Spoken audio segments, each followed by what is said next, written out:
Coming up on this Thursday edition of Daybreak, the US and Japan are reportedly on the lookout for a possible resumption of a plutonium-producing reactor at North Korea's Yongbyon nuclear facility. Recent satellite imagery shows white smoke coming out of the reactor. With Washington's military intervention put on hold, US Secretary of State John Kerry and Russian Foreign Minister Sergey Lavrov will meet in Geneva Thursday to discuss Moscow's proposal to have Damascus hand over its chemical weapons to international control. Plus, Americans remember the victims of the September 11th terrorist attacks in New York, Washington and Pennsylvania 12 years ago. A day after his speech on Syria, President Obama says the use of force is not the only way of defending security. Daybreak begins now.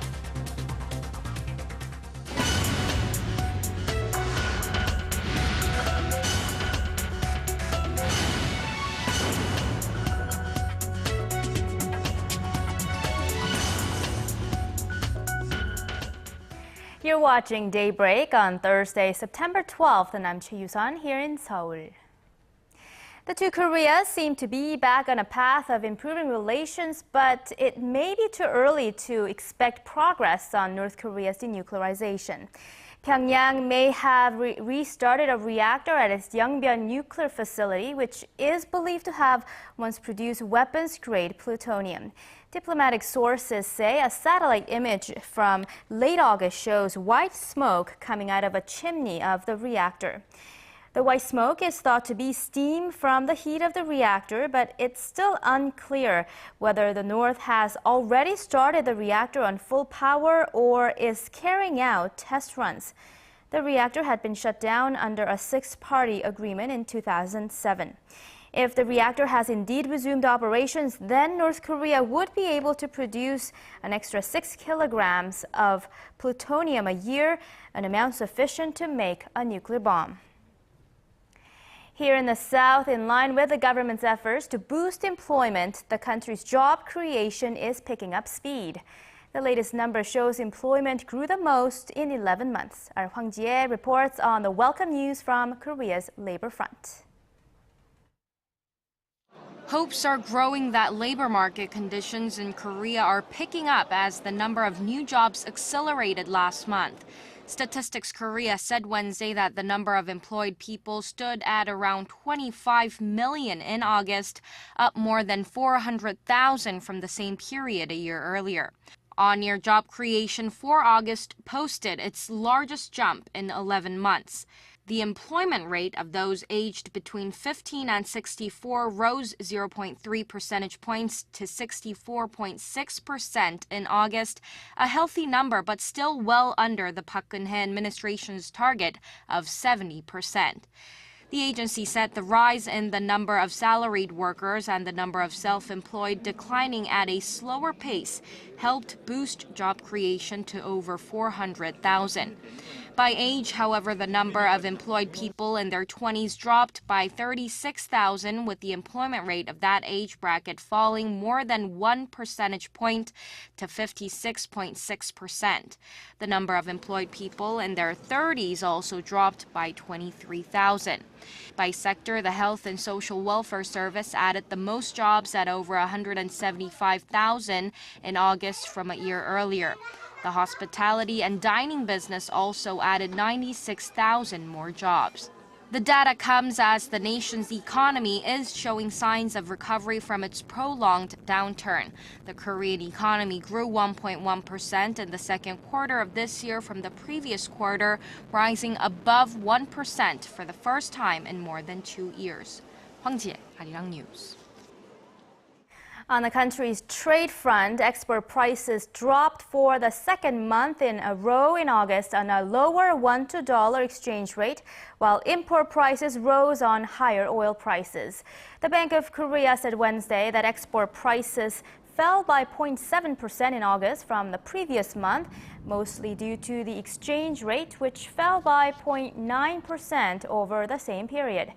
Import prices rose by 0.7%, a turnaround from a drop of 0.8% in the previous month on rising oil and raw material prices. In line with the government's efforts to stimulate the housing market, Koreans seeking home loans from local banks are now eligible for lower interest rates. The Ministry of Land, Infrastructure and Transport said Tuesday that the annual interest rate for home loans has dropped from the 4% range to between 2.8 and 3.6%. Certain groups will be eligible for even lower interest rates. Large families with more than 5 people and people living with extended family will have a rate that's 0.5% less, while the rate for people with disabilities and multi-ethnic families will be 0.2% less. The new rates are for homes priced at less than $550,000 US. The loan limit is around $185,000.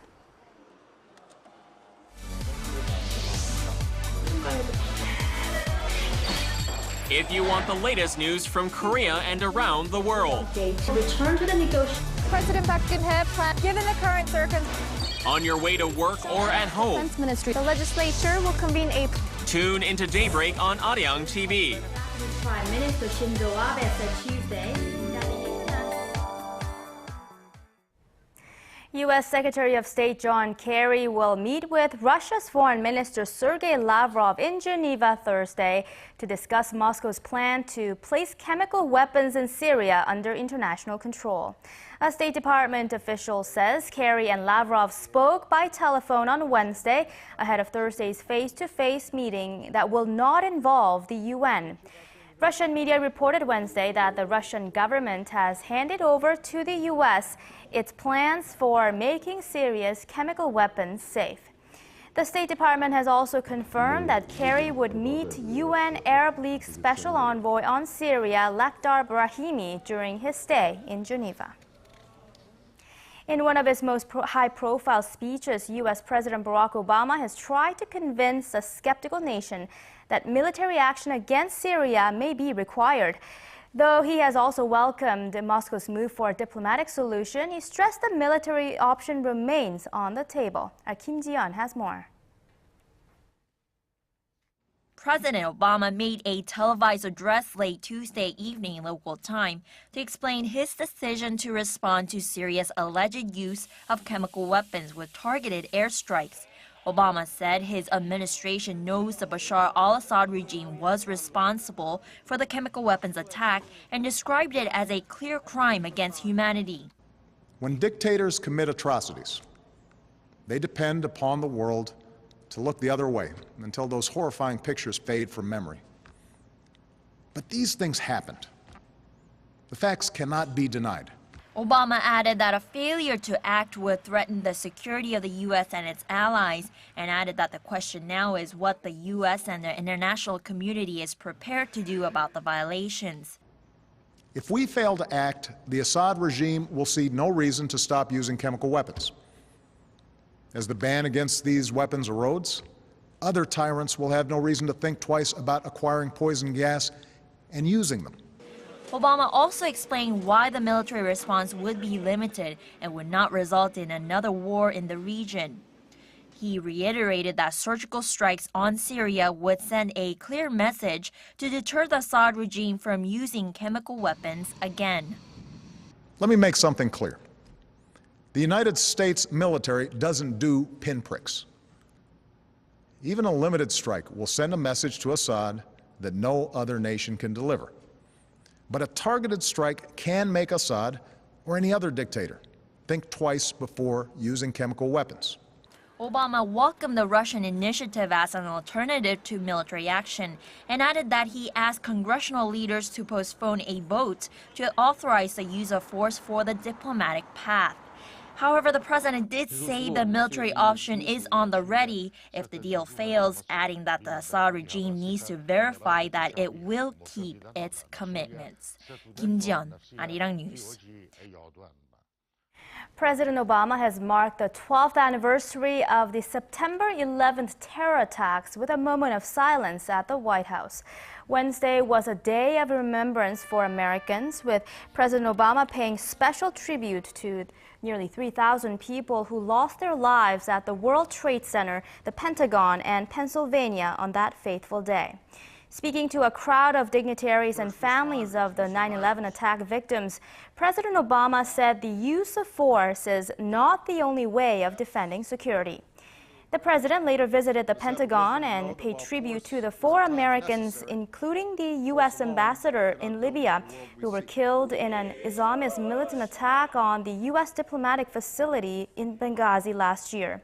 None of the assailants have been arrested or brought to justice. In other news, Korean films have continued to pull in record ticket sales in recent years, and last month that number reached an all-time high thanks to stronger plot lines and bigger budgets than ever before. Our cultural correspondent Park Ji-won reports on the Korean film boom. From the global sensation Snowpiercer by award-winning director Bong Joon-ho to the action thriller The Terror Life and the mystery thriller Hide and Seek, Korean films continue to pull viewers into theaters. And just last month, ticket sales for Korean films hit an all-time high with more than 21 million admissions. Ticket sales for all films increased by 20% last month compared to the same month the year before, going from some 24 million to over 29 million. But it was Korean films that drove the increase. Ticket sales for Korean films were at 17 million in August 2012, but by the same month this year, the figure had gone up to more than 21 million, an increase of nearly 30% in just a year. That's more than 75% of all tickets sold in Korea in August. During the same period, foreign films saw a decrease of 0.7%, going from 7.2 million tickets last year to 7.1 million this year. Director Bong Joon-ho's English language debut Snowpiercer has been at the forefront of the recent box office boom, garnering ticket sales of over 9 million since it opened at the end of July. The mystery thriller Hide and Seek and the action thriller The Terror Life have sold over 5.5 million tickets each, both in less than a month or two after their release. Viewers seem to be more attracted to the recent spat of Korean films. These recent box office hits show that Korean films can deal with a variety of subjects and genres, instead of covering the same old subjects. And that's one of the main reasons for the box office successes. Kim Young-gi, a researcher for the Korean Film Council, also said the public's interest in cultural events and products has increased over the past few years, and that has also contributed to the increased number of moviegoers in the nation. Park Ji-won, Arirang News. Asia's largest international broadcasting trade fair, Broadcast Worldwide, kicked off in Seoul on Wednesday, with more than 170 companies from some 50 countries taking part.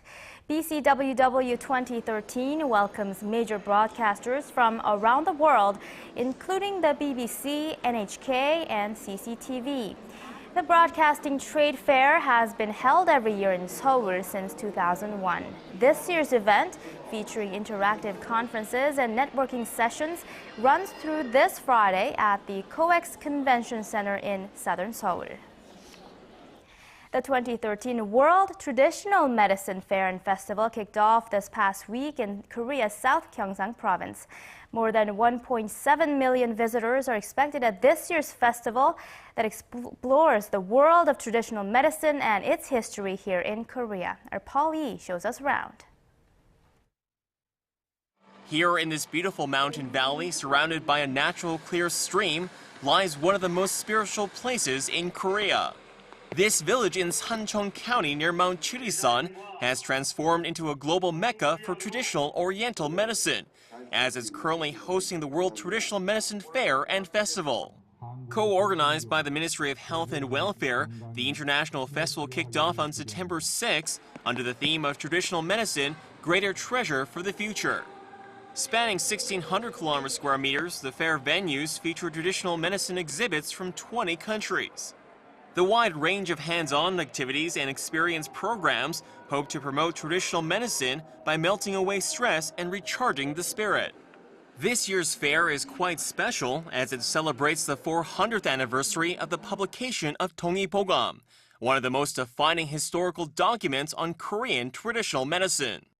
Translated as Mirror of Eastern Medicine, the 25-volume book was compiled by the royal physician Ho-jun in 1613 during the Joseon dynasty. Meanwhile, academic forum events will be held to showcase the distinct philosophies and practices of traditional medicine from Tibet to Japan. The festival will run for 45 days through next month, giving visitors from all over the world a chance to soak in the refreshing treatments and therapies. Paul Yi, Arirang News.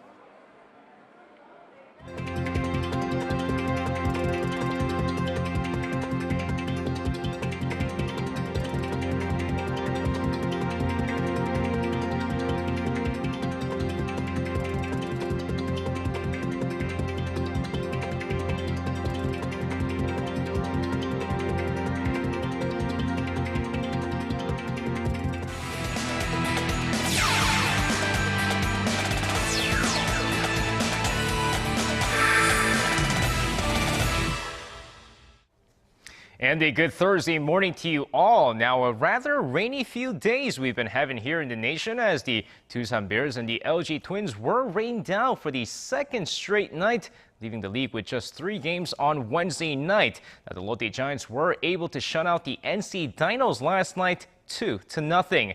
So with that said, let's take a look at the other 2 games that took place, starting off with the Samsung Lions taking on the Nexon Heroes. Of course, shifting over to the game, we go over to the first inning of the game. Here's Chae Hyung-woo at bat. He's going to crush this ball to deep right field, no doubt about it. A 2-run shot gives the Samsung Lions the early 2-0 lead. Third inning here, Lee Tae-gun grounds into double play, but in comes Seok Chung from third as he scores now 2-1 Samsung. Fourth inning here, here's Kim Tae-won. This time he's going to send this one to deep left field. Back. Gone. A solo shot by Kim Tae-won gives the Samsung Lions the 3-1 lead. Fast forward to the 9th inning, Samsung up 4-1. Chung Hyung-sik with 2 men on. Here we go. This one is out of here. 3rd home run of the night for the Samsung Lions. Meanwhile, Yoon Sung-hwan on the mound, pitching a gem in this game. 6 innings, giving up just 7 hits on 1 run while striking out 7 as the Samsung Lions cruise through 7-1. And next up, the SK Wyverns taking on the Kia Tigers. First inning here, Na Ji-won, an RBI single to left gives the Kia Tigers the early 1-0 lead. Next play, 4th inning, Chung Sang-ho. He's going to pop one to second base here, but an E4 scores Park Jong-gun, and we have a tie ball game 1-1. Pitchers duel in this game, Baek In-sik tossing 6 2/3 inning, giving up 1 run on 7 hits while striking out 6. With Park Young-tae tossing 7 2/3 innings, 1 run on just 4 hits while striking out 4. But in the bottom of the 9th inning here, bases loaded for Shin Jong-gil at bat. Here's a single to right and ball game over. Walk-off win for the Kia Tigers, 2-1. Your final score. And staying in baseball, but over in the majors after being scratched from his last start due to a stiffness in his back, LA Dodgers rookie pitcher Byung Jin will be making a start later today against the Arizona Diamondbacks. Now, the 13-5 Byung Jin will be going up against the ace of the Diamondbacks, Patrick Corbin, who's 13-6 with an ERA of 3.01. While the LA Dodgers are holding on to a huge first place lead in the NL West, the Arizona Diamondbacks are at 500, trailing the Dodgers by 13 games in second place. And over to Japan, where it seems like Lee Seung-yup's Asian record for the most home runs in the single season is under threat, as Vladimir Valentin hit his 55th home run last night, 2 short of the record. Now, the 29-year-old Yakult Swallow slugger also tied the Japanese record with this solo shot, a record held by 3 others. Now, currently has 22 more games left in the season for him to break the record set by the Lion King Lee Seung-yup back in 2003. And so with that said, we're going to move on to the K-League Classic as we take a look at some Wednesday night football action. As the Suwon Samsung Blue Wings beat the Busan I-Park 1-0, with Jeju United pulling away with a 2-1 victory over Daejeon. Also, Jeonnam Dragons snuck past Seongnam-ira Cheonma 1-0, with Incheon and Jeonbuk drawing 1-1, as well as Daegu FC and Gangwon FC drawing 1-1. So with that said, let's take a look at a big matchup here. The Pohang Steelers taking on FC Seoul at the Seoul World Cup Stadium. Now, of course, a rather quiet first half of the match here, with both sides unable to find the back of the net as the first half closes with a scoreless draw. But the second half of the match, here's Molina in the 68th minute of the match, scores here, and it's 1-0 FC Seoul. 20 minutes later, 88th minute of the match, here is Ko Myung-jin to close things off. An insurance goal late in the match makes it 2-0 FC Seoul, and what do you know, that's your final score, 2-0, as FC Seoul pulls away with a huge win over Pohang. And finishing things off with college basketball, here it's the matchup that everyone's been waiting for. Korea University versus Kyunghee University for the finals, and it's going to take place later today. While Korea University has been a powerhouse this season with an impressive win during the pro-amateur competition earlier this year, Kyunghee University is playing in their 4th straight championship game, including the championship win last season.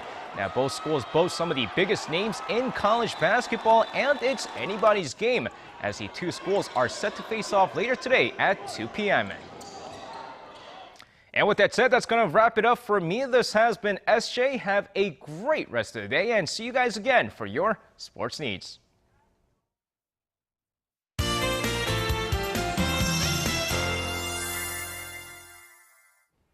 Happy Thursday morning to you. I'm Lee Ji-hyun with your latest weather forecast. Well, we kicked off this week with cloudy skies, and the rain clouds moved into the nation, dropping heavy showers at times, and it makes us wonder what happened to those glorious sunshine that we had last week. Well, it looks like the sun will finally come out in a break in the clouds as the afternoon rolls around. Sunshine will warm us up, expecting daytime highs in the mid to upper 20s later in the afternoon. That's about 2 to 4 degrees higher compared to yesterday. Well, right now the thick clouds are covered up the peninsula, so we are waking up to mostly cloudy skies with high humidity, and the humidity level is 90% on average this morning. Well, it looks like another rainy day is in store for tomorrow. The rain will come back to Seoul and surrounding areas tonight, while southern provinces and Jeju will see showers on Saturday. Now, all the rain should let up Saturday night, so if you're planning to go shopping to prepare for Chuseok, Sunday seems to be a better day. And speaking of Chuseok, it's next week, and the weather outlook for next week is looking great. Rain chances are slim, and mostly to partly sunny skies are on tap for most regions, so weather conditions will make our Chuseok holidays even more pleasant. With that, let's take a look at today's numbers. Now, cloudy days on tap across the much of the country this morning, and morning lows are similar to yesterday. The capital started out at 20 degrees Celsius, and daytime highs will be rising to 26 degrees Celsius. That's 79 degrees in Fahrenheit. And afternoon highs in Gwangju and Busan will get up into 28. Now let's see how other regions are looking. It looks like Jeju will enjoy nice and mild weather condition today, while Daejeon and Dokdo will top out in the mid-20s. Now that's all for this morning, and here's the weather condition for viewers around the world.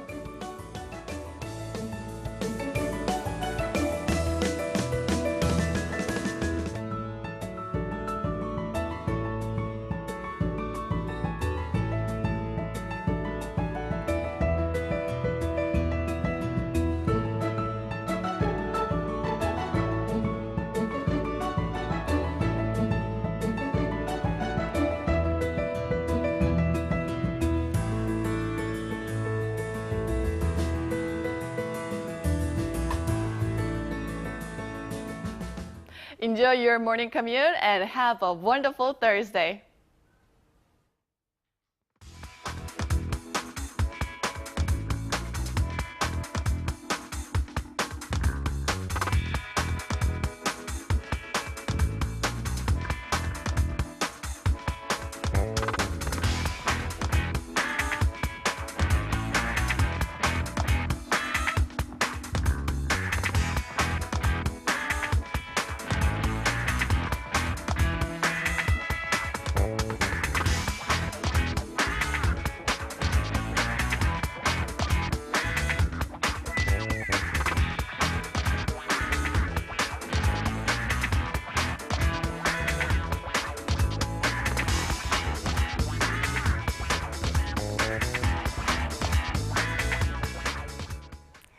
And those are the stories we have for you at this hour. Thank you for being with us.